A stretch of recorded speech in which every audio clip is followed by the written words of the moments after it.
Olá pessoal, sejam bem-vindos aqui à nossa primeira aula da disciplina de materiais de construção rodoviária.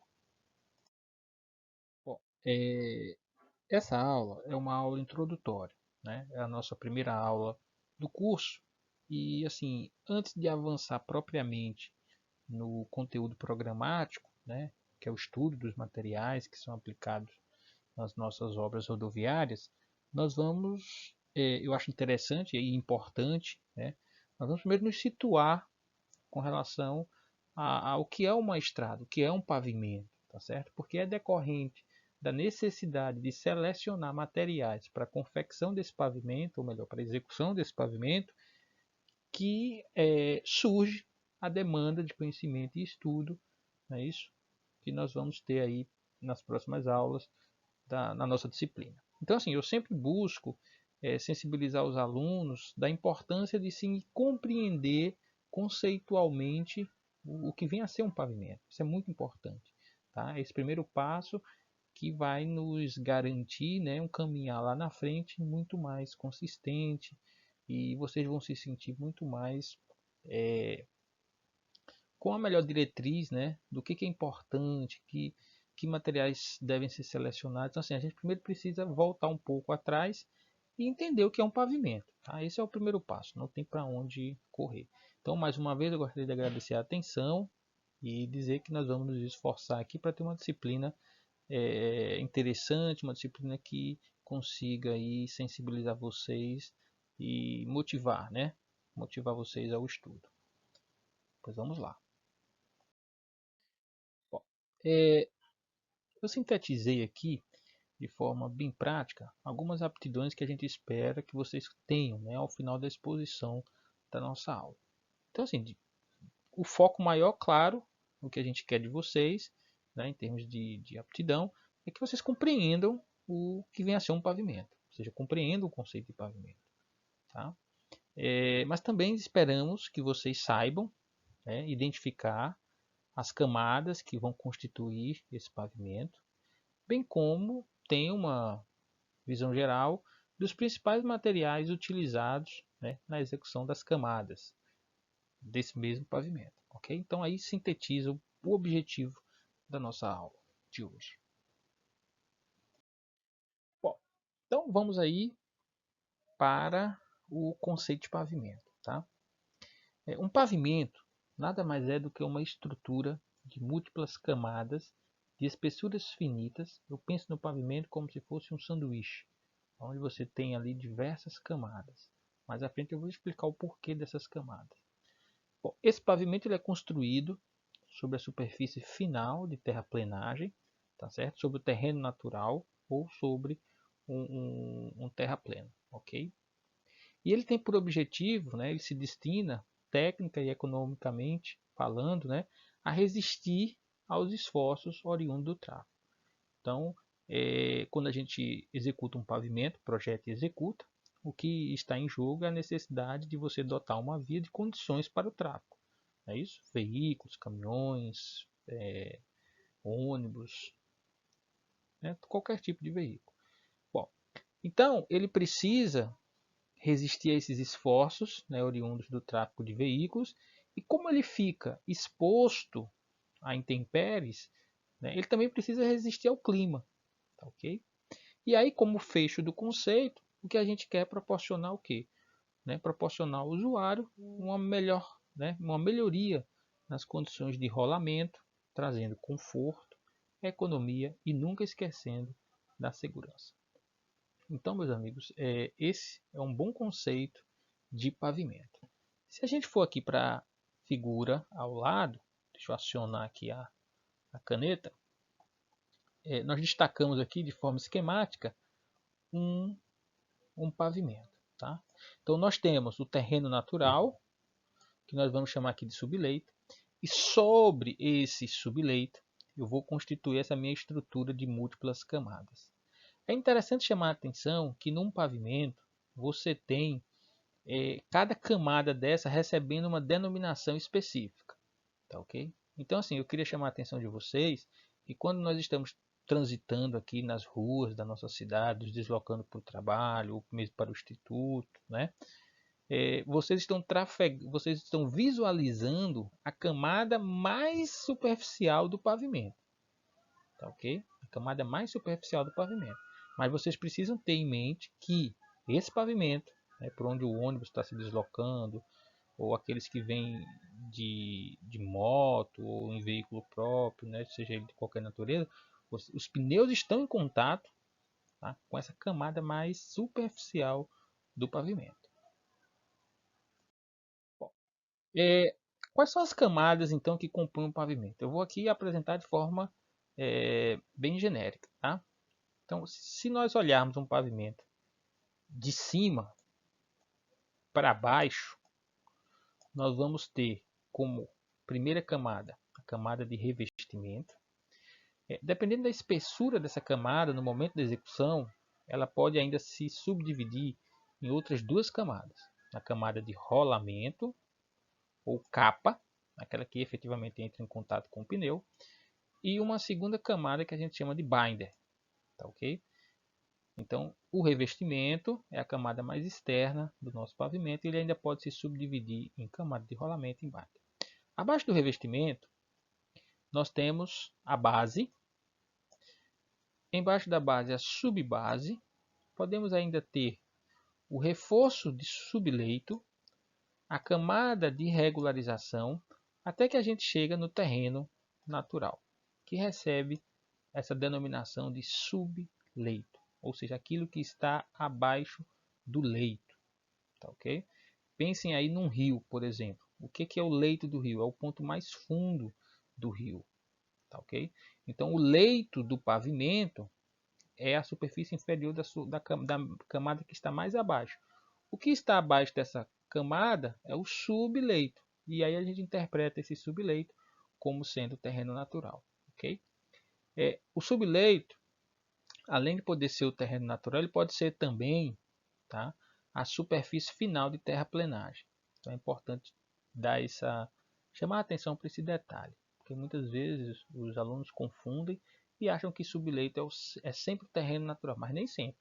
Se eu precisar, em algumas regiões, fazer cortes ou aterros para nivelar o terreno natural, ou seja, terraplenagem, essa movimentação, a superfície final dela, conformada dessa movimentação de solo, eu também vou designar como subleito. Então, espero que a gente vai trabalhar isso com frequência, vocês precisam reconhecer essas denominações das camadas que compõem o pavimento. Bom, pessoal, em termos de classificação, os pavimentos tradicionalmente podem ser agrupados, né, em dois grandes grupos: os pavimentos flexíveis e os pavimentos rígidos. Eu acho que aqui na imagem dá para ilustrar o que vem a ser essa designação, pavimento flexível. É muito comum aqui em Teresina a gente pavimentar nossas vias urbanas com a solução em pavimento flexível. Tá, ok? Já o pavimento rígido, deixa eu continuar aqui a destacar, não é uma solução muito comum. A gente não encontra com muita facilidade aqui nas vias, né, que são executadas no estado do Piauí. Isso porque é um pavimento mais caro, apesar de ter uma maior durabilidade. E assim, os valores de investimento para você dotar uma via com essa solução de pavimentação, eles demandam muito recurso. Tá, ok? Então nós temos em alguns locais pontuais, até mesmo em Teresina, alguns trechos com pavimentos rígidos. Aí eu vou destacar um local que eu sei que tem, talvez vocês já tenham percebido. Você vem ali na Frei Serafim e vai se deslocando no sentido do Instituto Federal, lá no centro. Eu não sei se vocês já perceberam ali onde o ônibus ele manobra para a direita para acessar o Instituto. Tá, ok? Então, ali, em razão do esforço ser muito grande na manobra do ônibus, a prefeitura optou por colocar naquela região uma solução em pavimento rígido e não mais em pavimento flexível.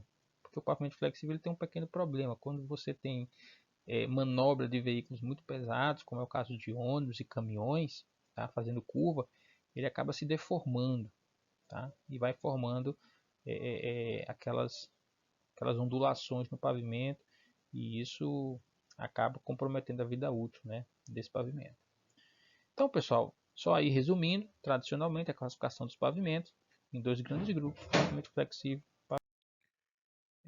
O uso dessas denominações, pavimento rígido e pavimento flexível, tem uma vinculação com a deformação que essa estrutura sofre quando da passagem do tráfego, tá? Então, assim, os pavimentos rígidos eles se deformam muito menos, tá? Com a ocorrência do tráfego do que os pavimentos flexíveis. Mas, entretanto, modernamente, a utilização desses termos para designar soluções de pavimentação está em desuso. Eu estou aqui chamando a atenção de vocês. Há uma tendência da gente designar agora o pavimento em função do material que constitui esse pavimento, tá ok? Então a gente deixa de fazer uso da expressão pavimento rígido e passamos a utilizar agora como designação dessa solução o pavimento em concreto de cimento Portland ou pavimento de concreto cimento. E no caso do pavimento flexível, a gente passa a utilizar a expressão pavimento de concreto asfáltico. Então, assim, a ideia aqui é fazer uma menção, tá, ao tipo de material que constitui, tá, a camada de revestimento, no caso do pavimento flexível, né, como expressão para designar a solução, ok? Isso porque, como o pavimento é uma estrutura de múltiplas camadas, eu posso ter uma solução de concreto asfáltico aplicado sobre bases e subbases em que essa flexibilidade não é tão expressiva, tá certo? Então isso aí acabava trazendo uma certa dúvida, né? E há questionamentos quanto ao uso da expressão. Então, assim, hoje modernamente a gente tende a fazer uso de expressões que mencionem o tipo de material que vai ser utilizado na execução da camada de revestimento. E aí, só chamando a atenção, vou explicar mais na frente, o concreto de cimento Portland, ele tem, né, a camada de revestimento, ela praticamente se une à camada de base, formando uma camada única, tá? Só esse alerta. Ó, pessoal, um dos grandes objetivos aqui da nossa aula, como eu já reportei no início, é a gente ter um bom entendimento do que vem a ser um pavimento.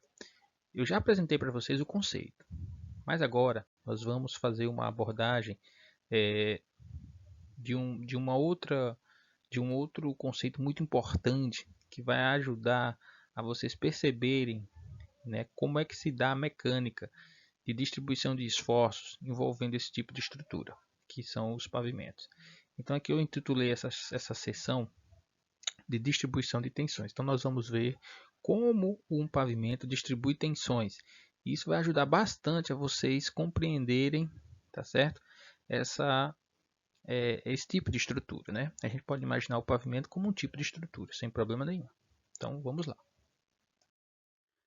Bom, eu queria chamar a atenção inicialmente de vocês que quando eu tenho um terreno natural e eu quero transitar por esse terreno, o que vai acontecer é que um determinado veículo vai entrar em contato, na verdade, seus pneus vão entrar em contato com esse terreno natural.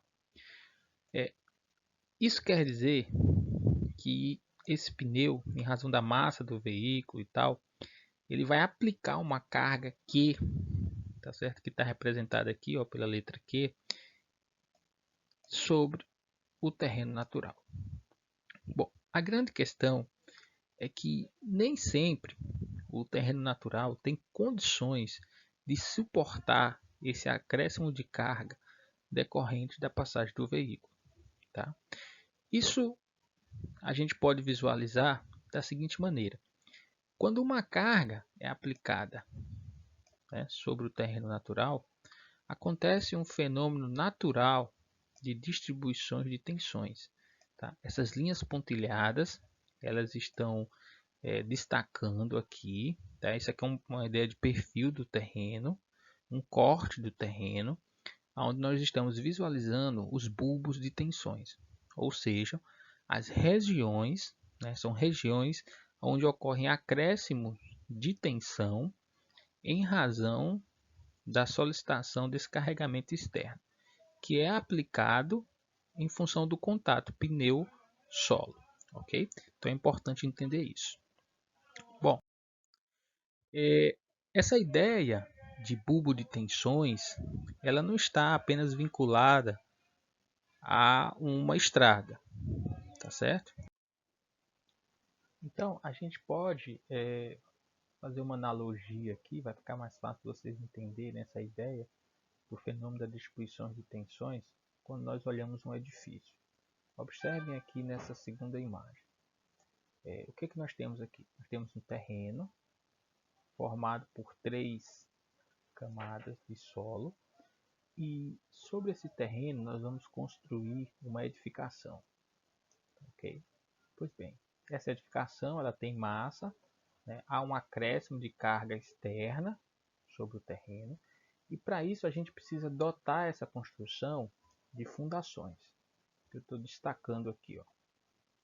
Qual é a função dessa fundação? Dissipar as tensões provenientes do peso da estrutura sobre o terreno, ok? E aí a área de contato do elemento de fundação com o terreno vai despertar nesse terreno também, tá certo? Uma distribuição de tensões. E as regiões delimitadas por esses bulbos vão ser as regiões que efetivamente sofrem incremento de esforços, aumento de tensões, tá certo? De compressão, em razão da chegada desse carregamento externo. Pois bem, muitas vezes essa camada, onde nós vamos apoiar o elemento de fundação, tá? Superficial, comumente chamado de sapata, muitas vezes essa camada inicial, né, onde seria esse apoio, essa camada não apresenta a resistência suficiente para viabilizar esse apoio. Então a gente recorre a um outro tipo de solução de fundação que nós chamamos de estacas, onde elementos verticais vão transferir a camadas mais abaixo, no caso seria essa terceira camada aqui, tá, ok? Os esforços provenientes do peso da estrutura.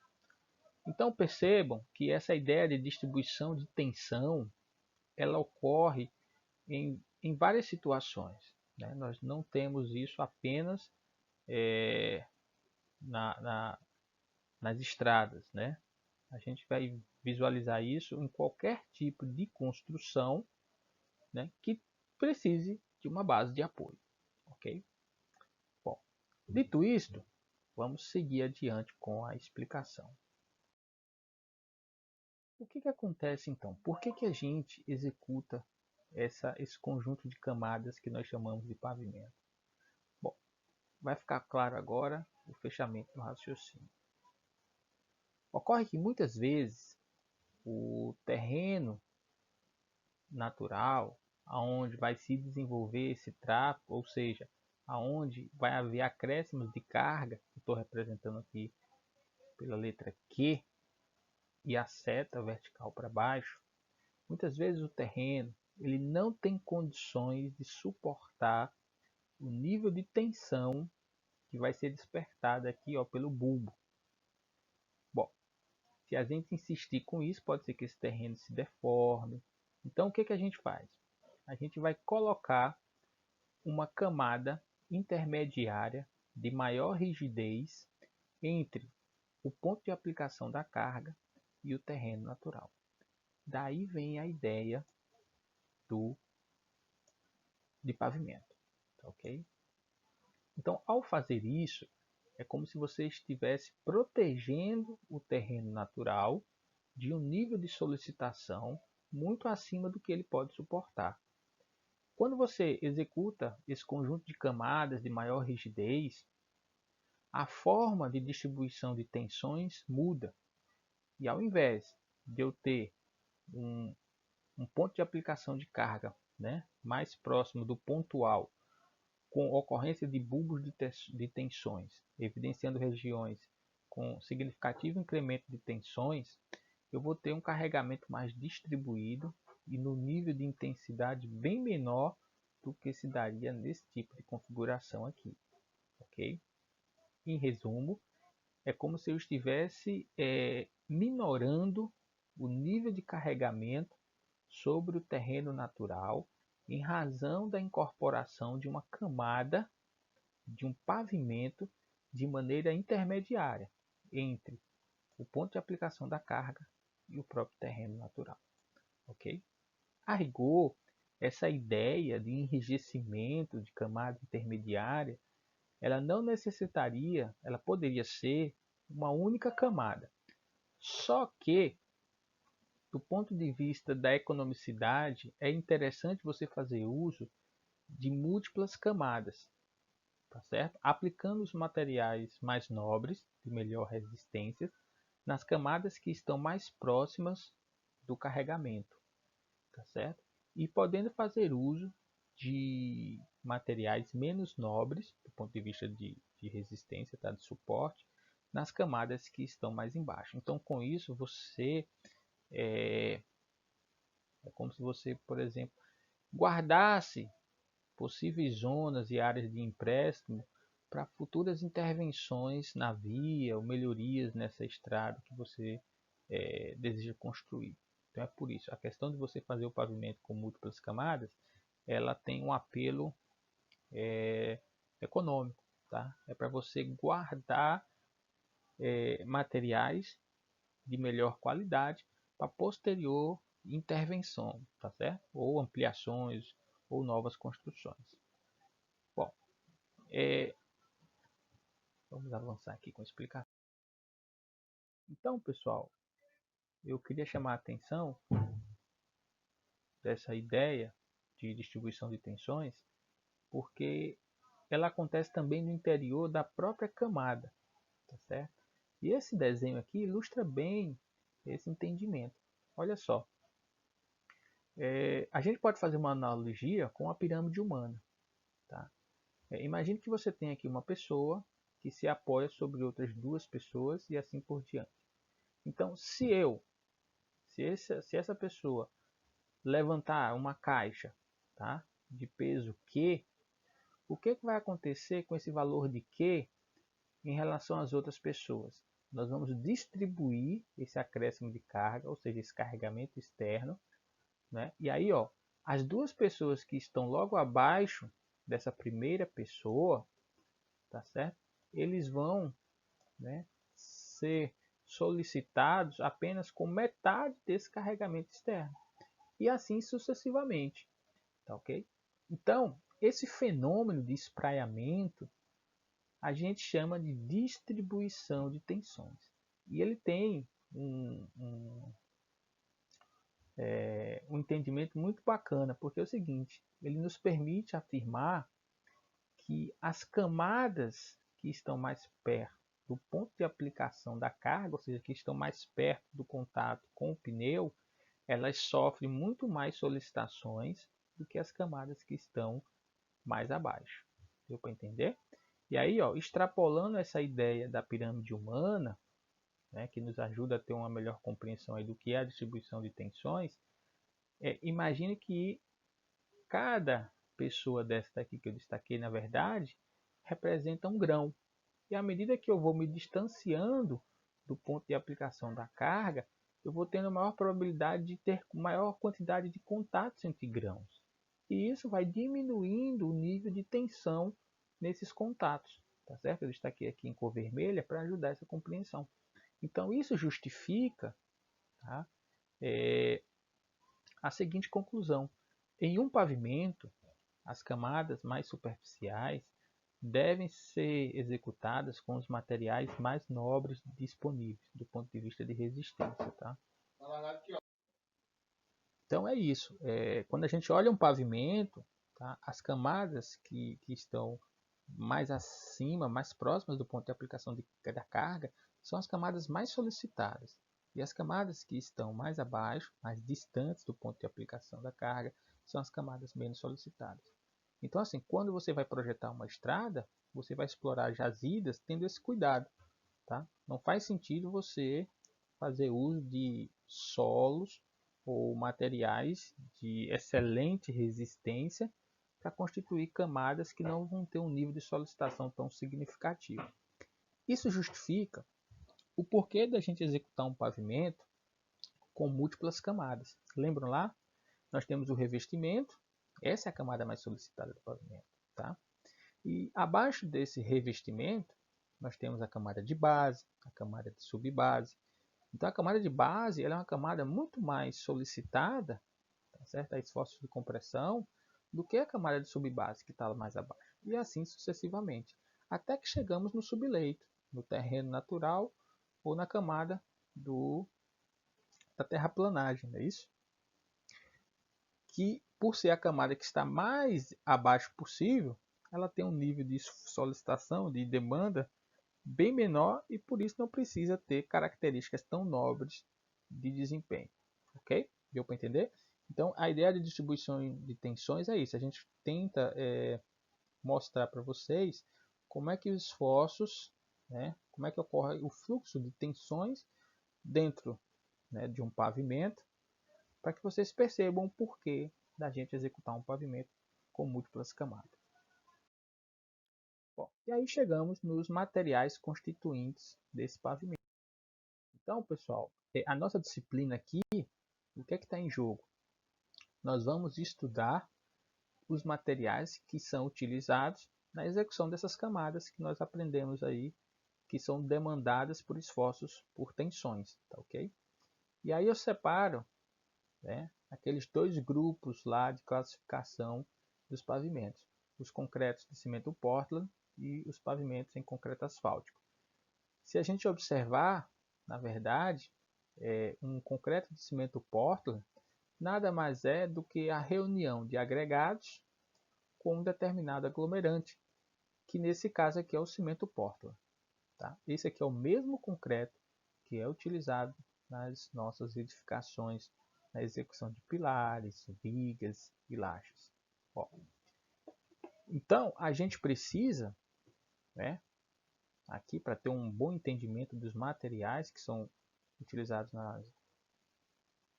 na engenharia rodoviária, estudar um pouco sobre os agregados graúdos. Nesse caso aqui nós exemplificamos pela brita. Estudarmos os agregados miúdos, nesse caso aqui a areia. E precisamos também estudar o próprio aglomerante, que é o cimento Portland. Nessa imagem aqui eu estou destacando a ideia, tá certo? Do que vem a ser um concreto de cimento Portland ou um concreto asfáltico. Você tem a reunião de agregados de diversas dimensões, graúdos e miúdos, e você tem um aglomerante fazendo a solidarização desses agregados. Não sei se deu para entender. Bom, nós vamos chamar de concreto de cimento Portland aquele material onde o aglomerante é o cimento Portland. Agora, eu posso ter uma outra solução de pavimentação onde, ao invés de usar como aglomerante o cimento Portland, eu posso fazer uso de um material, tá, que nós chamamos de cimento asfáltico de petróleo ou ligante asfáltico. Esse material é que vai solidarizar os agregados. Então, em razão da natureza desse material, né, um derivado de petróleo, nós caracterizamos aí essa solução de pavimentação como sendo um concreto asfáltico, destacando o tipo de aglomerante que é utilizado aqui na solução do revestimento, tá ok? Então, em resumo, nós vamos aqui nas próximas aulas estudar cada um desses componentes. Vamos estudar a areia, vamos estudar a brita, vamos estudar o cimento, vamos estudar o ligante asfáltico e também vamos estudar as misturas, né, de cimento Portland com areia, que recebem a denominação especial de argamassa. E assim fecharemos o conteúdo aqui a ser abordado durante esse semestre. Então era isso, pessoal. Obrigado aí pela atenção. Espero que vocês tenham aprendido, tá? As aptidões que nós nos propusemos aqui a desenvolver junto com vocês. Obrigado pela atenção e até a próxima aula.